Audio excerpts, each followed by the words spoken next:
Bene ragazzi, benvenuti tutti in questo nuovo video. Io sono Stefano, per chi non mi conoscesse, e oggi non sono in giro a camminare come di solito faccio nei miei video, ma sono qua in compagnia di Gabri, che se già mi seguite da un po' avete già visto in altri due video relativi però a degli orsi.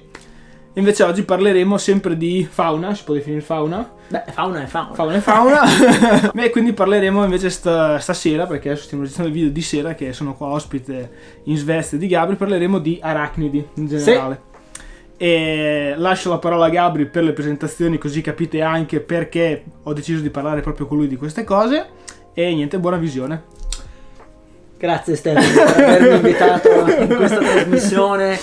Ho la tisana a mo' di Graham Norton Show. Bevo anch'io un po' di tisanina. Tisana al ginger, che con questo freddo polare in effetti ci sta bene. No, allora, io sono Gabriele e in realtà io mi occupo di arachnidi proprio come lavoro, perché faccio un ricercatore all'università.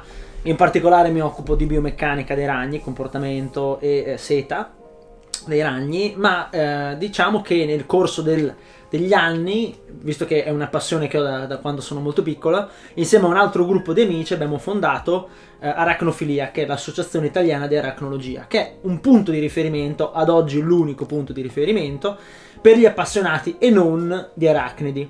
In particolare Arachnofilia si occupa di tutti gli arachnidi italiani, quindi quando parlo di arachnidi intendo ragni, scorpioni, zecche, e poi dopo parleremo anche di altri, anche quello che c'è in Harry Potter, in Amblypigio, quello che poi subisce tutte le maledizioni, poveraccio. E ci occupiamo quindi della tutela di questo patrimonio, facciamo divulgazione, facciamo ricerca, collaboriamo tanto con i centri antiveleni, e oggi sono qua in veste di divulgatore con il mio amico Stefano. Sì, perché in realtà noi ci conosciamo da Tante. quasi 15 anni, quindi sì. c'è un minimo di confidenza. Quindi dici un po', innanzitutto, visto che nel mio canale si parla di montagna, cosa troviamo in montagna di interessante? Allora, diciamo che la montagna, la prima cosa da dire, la montagna è un ambiente molto particolare, e di questa cosa dovreste... Anch'io frequento la montagna quando riesco, e diciamo che è una cosa che si percepisce subito, perché la montagna è un ambiente appunto sviluppato in altezza, che al suo interno ha tanti diversi ambienti, nel senso che mentre magari nella pianura c'è una monotonia di paesaggio, anche se poi a livello di microhabitat ci sono tantissimi diversi, in montagna si incontrano proprio tanti habitat diversi. Capita tutti i giorni, magari in autunno, che uno parte a valle, che c'è caldo, poi man mano sale, c'è più freddo, la foresta si dirada, e poi improvvisamente viene la neve, la roccia. Quindi questa ricchezza di ambiente montano si riflette anche nella ricchezza di fauna e flora, quindi una biodiversità molto elevata che c'è in montagna, e anche gli arachnidi ne fanno parte. Quindi in montagna si trovano tante tipologie di ragno diverso. Poi non so, possiamo parlarne, non so, cioè... Tu raccontami di qualche specie interessante. Di specie ce ne sono tantissime di interessanti. Diciamo che secondo me alcune che meritano proprio la menzione sono ovviamente i ragni in montagna tendono ad essere più presenti in primavera, giustamente, quando si riattiva un po' tutta la fauna. Si vede che sotto la neve. È sotto la neve, no, ci stanno, però diciamo che sono più visibili in primavera. Chiaro. Sarà capitato a tutti, magari quando si va in montagna. Io per me in Brenta capitava tutti i giorni, ma anche in altre zone delle Dolomiti, che d'estate si vedono questi ragnetti passare sui sentieri con qualcosa di bianco nel sedere, detto opistosoma. Quelli sono licosidi, che si portano in giro gli ovisacchi con dentro le uova. Quello è sicuramente una cosa che si incontra abbastanza spesso. I più fortunati invece riescono a vedere il ragno coccinella, ed in particolare i maschi. Questi si chiamano Eresus, questi ragni qui. E questi ragni sono molto belli perché sono molto colorati, quindi rossi con delle macchie nere, e che proprio camminano, i maschi, camminano alla ricerca di femmine potenziali con cui appunto accoppiarsi. Certo. Zone particolari dove si possono trovare questi ragni molto facilmente, magari sono l'altissimo di Nago, quindi la zona del Monte Baldo, questi prati scoscesi dove ci sono i sentieri dove si risalgono appunto questi pratoni che d'estate e di primavera brulicano di questi ragnetti. Sul lago di Garda. Sul lago di Garda, esatto. Comunque tutte zone tendenzialmente mitigate, quindi non eccessivamente fredde, ecco. Il lago di Garda ha questo effetto su tutto il bacino della parte della valle, anche a volte anche di Ledro, ma anche sul Brenta meridionale, su alcune parti dei lessini ha questa cioè, diciamo tendenza a mitigare un po' il clima l'intorno, quindi anche se è un ambiente alpino, il clima è più verso il Mediterraneo. Chiaro. Quindi Eresus, questo ragno cucinella, è molto frequente da trovare. Ci sono anche tanti altri ragni, magari quando c'è dell'erba alta, si sta camminando per i mughi, quindi c'è caldo, si può sbattere nella ragnatela di Aculepeira, che invece è un ragno particolare perché è giallo, è un po' nero, un po' bianco, quindi molto appariscente, del tutto innocuo ovviamente, come tutti questi animali di cui stiamo parlando. Sì, ecco, specifichiamo che parliamo anche stasera di questo argomento per sfatare un po' i vari miti. Sì. Oddio, trovo un ragno, mamma mia, magari qualcuno va in tenda, ci sono i ragni, attenzione, No, ecco. oddio, si muore. In montagna, dal punto di vista dei ragni, non c'è niente di cui preoccuparsi. Insomma, non ci sono ragni pericolosi che vivono in montagna, in Italia specialmente. Chiaro. E poi dopo, chiaro che in realtà andando avanti nell'ambiente montano si possono anche trovare ragni addirittura molto più particolari, per esempio ragni senza occhi. Ci sono alcuni ambienti nell'ambiente carsico, per esempio c'è il ragno stalita, questo ragno famoso che vive interamente nelle grotte sottoterra, quindi magari un escursionista meno facilmente incontra questo ragno, Chiaro. anche perché vive in quell'ambiente e basta, e vivendo sottoterra non ha occhi, si è, diciamo, adattato alla vita senza occhi. Abbiamo poi ragni più facili da trovare in bivacco come Metellina, questi ragnetti gialli neri, che sono abbastanza vistosi perché fanno queste ragnatele. Quando vado in Brenta e nel bivacco che frequento solitamente, io entro e c'è sempre una tela di Metellina che si scontra in faccia. È un super classico arrivare in bivacco. Esatto. Però quelli sono cose positive perché questi qua ammazzano gli insetti fastidiosi, queste cose qua. E poi c'è chiaramente ragni delle grotte, quindi anche altri ragni che si possono a volte trovare in bivacco, specialmente in quelli un po' più abbandonati, quelli un po' più grotteggianti, se vogliamo. Questo è Meta Menardi, invece è un ragno molto molto grosso, si vede perché a differenza di quelli che ho detto prima è molto appariscente, e anche lui fa le ragnatele.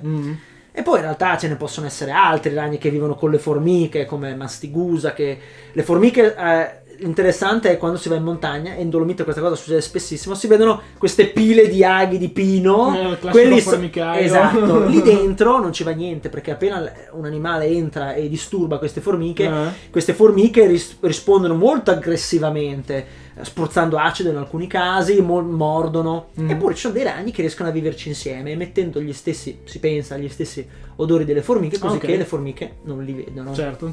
Invece se noi ci mettiamo una mano di solito reagiscono violentemente. Esatto. Bellissimi da fotografare, ma non tocchiamoli. No, esatto. Tra l'altro non si può. In Trentino non si può, le formiche sono protette in Trentino. Quindi non schiacciate le formiche, per favore. Tantomeno non distruggete i formicai. Altra nota da sottolineare. E poi c'è un ragno, però quello in Dolomite non lo troverete mai, è un ragno che vive sull'Himalaya, che è uno dei ragni che vive a più alta alle più elevate altitudini, è Euophrys omnisupertes. Come fa a vivere lì? Come fa a vivere lì? È una bella domanda, sai, alte quote, c'è aria sottile, quindi non c'è poco ossigeno, il sole picchia, come sanno tutti i montanari. Beh, allora lui vive innanzitutto al riparo, chiaramente dal sole ci sono le rocce, così può ripararsi, ma soprattutto vive di detriti, quindi magari se c'è una folata di vento che porta a monte i detriti, fogliame, cose del genere, gli organismi che vivono in questi detriti poi diventano cibo, certo. Esatto. Quindi vive a altitudini allucinanti, impressionanti, fino a 6.700 metri è stato trovato, quindi insomma abbastanza in alto, ecco. Quindi se c'è qualcuno tra di voi che frequenta ogni tanto l'Himalaya, se c'è un fortunato, sappiate che anche lì potete trovare incredibilmente un ragno, che anche lui non vi farà niente. No, assolutamente, sono ragni piccolini, non fanno niente, sono assolutamente innocui. E ci sono anche, me lo chiedevi prima, questi animali che ogni tanto vengono scambiati per ragni. Ah, ok. Gli opilioni. Ok. Opilioni. Questi sono ragni. Allora, la gente li chiama ragni perché assomigliano di fatto ai ragni per uno non esperto. Chiaro. Però si riconoscono dai ragni, nel senso che si distinguono perché innanzitutto i ragni hanno un corpo che è segmentato, cioè hanno due parti del corpo. Invece gli opilioni sono sembra proprio un patacco così, con queste zampone lunghissime. Questi non hanno addirittura le ghiandole velenifere, quindi figuriamoci, zero pericolo, e si trovano comunemente in montagne, in grotte, insomma, sì, e sono molto comuni da trovare. Che per intenderci sono molto simili a quelli che poi frequentano le nostre cave, cioè la forma è quella, un corpo minuscolo con le zampe. Allora sono simili a quelli, però quelli che frequentano le nostre cave sono ragni. Questi qui invece no. Ok. Questi qui invece no, è un altro ordine, gli ordini degli opilioni. Ok, giusto per dare un'idea di com'è la fattezza di questi animali, diciamo che potrebbero essere scambiati con ragni, con i nostri ragni comuni. Però legato a questo, che fanno sempre parte degli arachnidi, c'è anche un altro tema interessante da trattare, che spero comunque che in parte già si sappia, è tutto l'argomento legato alle zecche. Sì, quelli è un altro discorso, perché le zecche appunto sono arachnidi e a differenza di tutti gli animali che abbiamo citato fino adesso, richiedono attenzione perché sono pericolose le zecche, nel senso che non la zecca in sé è pericolosa, ma la zecca è un animale parassita, si nutre del nostro sangue o del sangue di qualsiasi animale che ha sangue appunto. Certo. E purtroppo facendo questo rischia di trasmettere delle patologie anche molto molto spiacevoli, poco simpatiche. Sì, esatto. Quindi bisogna prestare particolarmente attenzione alle zecche quando si fanno escursioni in montagna, in generale quando si fanno escursioni in ambienti un po' selvaggi, ecco. Le zecche tendono a vivere in zone a bassa vegetazione, però bassa vegetazione intendono non è che cadano dagli alberi, però comunque quando la vegetazione è un po' incolta, quindi erba alta, zone umide, buie, non calde, perché le zecche odiano il caldo, quindi quando ci si trova in ambienti estremamente soleggiati con l'erba bassa è molto difficile, se non impossibile, trovare delle zecche, no? Ok. E diciamo che le zecche bisogna stare attenti, quindi quando si camminano in determinate zone, quindi zone umide, ad alta vegetazione, sottoboschi, sentieri magari che costeggiano dell'erba non frequentati, occorre sempre controllarsi quando si arriva a casa, cioè controllarsi che non ci siano delle zecche attaccate. Giusto per la cronaca è importante dire che le zecca ci mette dalle 4 alle 6 ore ad attaccarsi al nostro pelle in maniera salda, quindi abbiamo un bel margine di tempo. Oltretutto la zecca diventa pericolosa quando inizia a mangiare, quindi quando inizia a sputare sangue poi a ringhiottirlo. Certo. In quel momento lì diventa pericolosa, in quel momento lì può trasmettere la malattia. Certo. E per fare questo la zecca impiega dalle 18 alle 24 ore, quindi diciamo che c'è tempo per agire. Consiglio, si va a casa, ci si guarda bene. Addizionalmente io suggerirei di fare una doccia molto calda, perché le zecche col caldo un po' si stordiscono, e magari con una spugna togliersi, sfregarsi bene, perché soprattutto appena finita l'escursione diciamo che la zecca ancora non si è attaccata bene, specialmente nelle parti difficili da raggiungere con la lente di ingrandimento.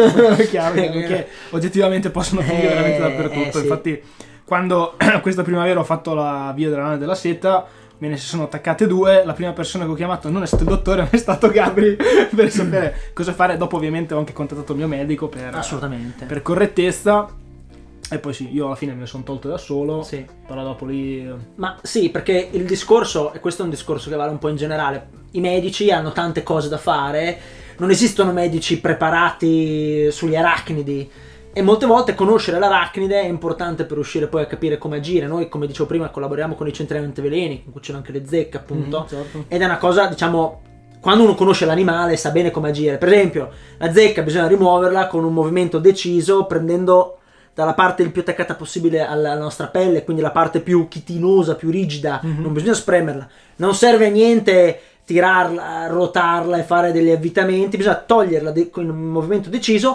senza utilizzare tipo olio, questa cosa qua, che farebbero l'effetto contrario, certo. Cioè la zecca spaventandosi potrebbe rigurgitare, quindi essere pericolosa. Chiaramente una volta che si è tolta va disinfettata la zona. Chiaro. E va monitorata. Chiaro. E va monitorata, e bisogna comunque stare attenti se compaiono delle macchie rosse, allora magari contattare il medico e spiegargli la situazione. Questo sì, questo va fatto. Anche perché queste macchie comunque si possono presentare anche nell'arco di un mese, non è, non è per sì, forza a ridosso della puntura in qualche giorno, ma il periodo è molto lungo, quindi tenete monitorata la zona. Esatto. Sì, perché le due malattie, diciamo, possibili che possono passare sono il morbo di Lyme che non sono propriamente simpatiche. Se volete informarvi, immagino che su internet ci saranno mille informazioni su queste video, malattie, esatto, dove si può andare più nel dettaglio. non ci dilunghiamo troppo su questa cosa. Invece un'altra cosa di cui vorrei parlare a voi e parlare con Gabri è un argomento per cui Gabri mi sgrida sempre Se lo sgrido. perché spesso e volentieri quando sono in giro a camminare in montagna, ma ho trovato la stessa cosa anche ultimamente sulla Rota Vicentina,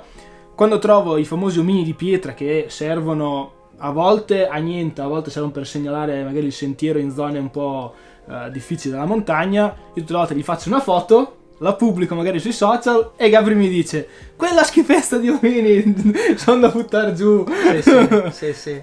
E però adesso vi faccio spiegare da lui perché mi dice queste cose. Allora, diciamo che proprio per il discorso che abbiamo detto prima, ogni qualvolta che si va a considerare un microambiente, all'interno di questo microambiente, e per microambiente intendo magari un sottoroccia, magari alcune volte anche dentro le scarpe, insomma ogni angolo del naturale contiene delle particolarità. Certo.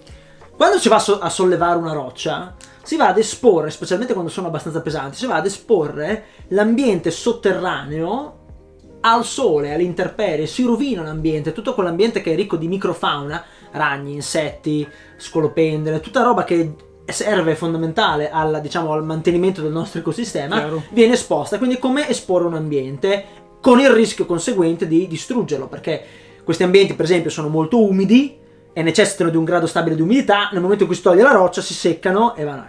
Perfetto. Allora, chiaramente ogni volta che viene fatta questa azione qua, quindi si prende una roccia e si porta da un'altra parte, si fa un danno. Questo danno può essere più o meno grave a seconda delle situazioni. Certo. Chiaramente in ambienti dove la fauna è molto ricca, dove c'è una grandissima varietà, questo danno è minimo, ovviamente. Però ci sono alcune zone in cui magari ci sono degli ambienti un po' più delicati. Andare anche solo a rimuovere una roccia può alla lunga portare dei danni. Ecco perché è importante evitare tutti quei comportamenti che magari sul momento non fanno troppo danno, ma sul lungo periodo invece possono compromettere quella che è la biodiversità dei microrganismi. Quindi prendere queste pietre e impilarle in un modo totalmente inutile, anche perché poi diciamocelo, spiritualmente non serve a un c***o, cioè è una roba abbastanza di cattivo gusto.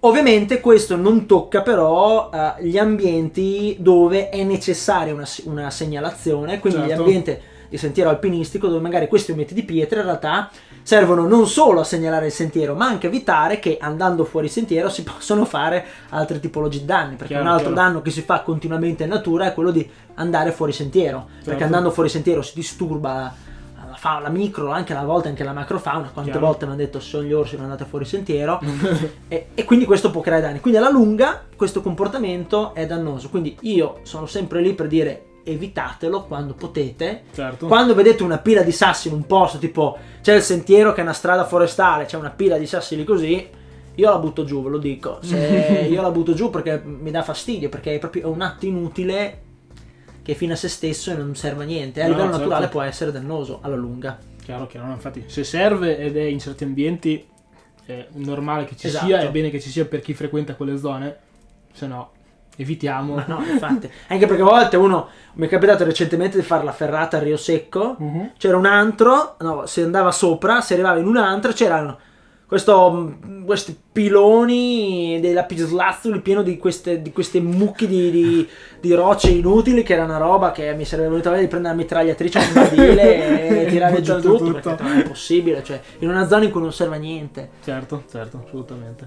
Evitiamo. Assolutamente. Bene, io ragazzi direi che ho disturbato abbastanza Gabri per questa sera. Beviamoci su. E se volete approfondire magari i vari aspetti riguardanti gli arachnidi, vi consiglio di andare a seguire la pagina Instagram di Arachnofilia e anche il sito internet, che comunque vi lascerò linkati qui sotto, così potete avere tante belle nozioni riguardo questo mondo che, come sempre all'inizio, oddio i ragni che schifo, spaventa, ma io vi dico solo che da quando conosco Gabri la mia paura per i ragni è passata, perché a forza di stare con lui, dare da mangiare a ragni e far cose, come sempre quando le cose poi si conoscono le paure passano. Quindi è un mondo molto molto interessante, quindi ripeto, vi lascio linkato tutto ciò che è di arachnofilia, vi lascio linkato anche la pagina Instagram di Gabri, sulla quale ogni tanto fa vedere, oltre ai fatti suoi, anche qualcosa di interessante riguardo i ragni. E niente, grazie. E noi ci vediamo col prossimo video, che non so quando sarà, prossimamente, sempre sul canale. Grazie. Ciao.